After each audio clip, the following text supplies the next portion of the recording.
ये भाई ने सवाल किया है कि ओवरसीज मुल्क के बाहर बैठकर भी रजिस्ट्री और इंतकाल करवा सकते हैं तहसीलदार के पास पेश हुए बगैर। जी मोहतरम भाई, ओवरसीज पाकिस्तानी जो हैं वो अपने नाम जो है वो जगह करवा सकते हैं, छोटे बच्चे के नाम जगह हो जाती है, मसला नहीं है। अब बाप जो है वो बेटी अभी छोटी है या छोटा है, उसके नाम जो है बेटी या बेटा छोटे हैं उनके नाम जगह करवाना चाहता है तो जरूरी तो नहीं है वो बच्चे को लेके जाएगा।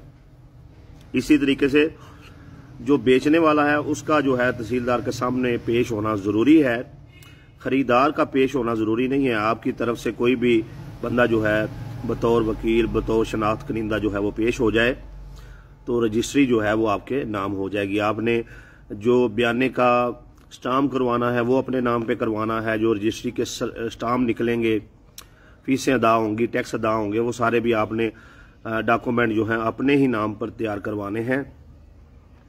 और किसी के बाजरिया जो है बतौर वकील कोई बतौर शनाख्त कनिंदा जो है आपकी तरफ से कोई बंदा पेश हो जाए और वो जगह जो है वो आपके नाम हो जाएगी। बाकी सारा प्रोसेस जैसे आम रजिस्ट्री होती है इसमें भी वही है।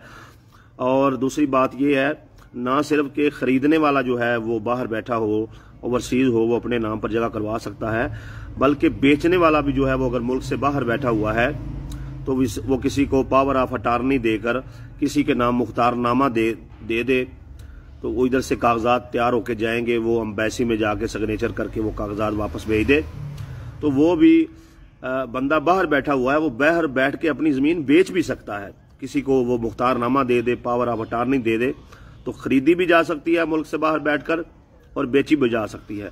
और खरीदार का मौके पर होना बिल्कुल जरूरी नहीं है, बेचने वाले का होना जरूरी है। लेकिन अगर वो मुल्क से बाहर है या अपने काम में मुल्क के अंदर होते हुए बिजी है तो वो किसी को मुख्तारनामा दे देता है तो फिर उसकी जगह पर दूसरा बंदा रजिस्ट्री करके भी दे सकता है।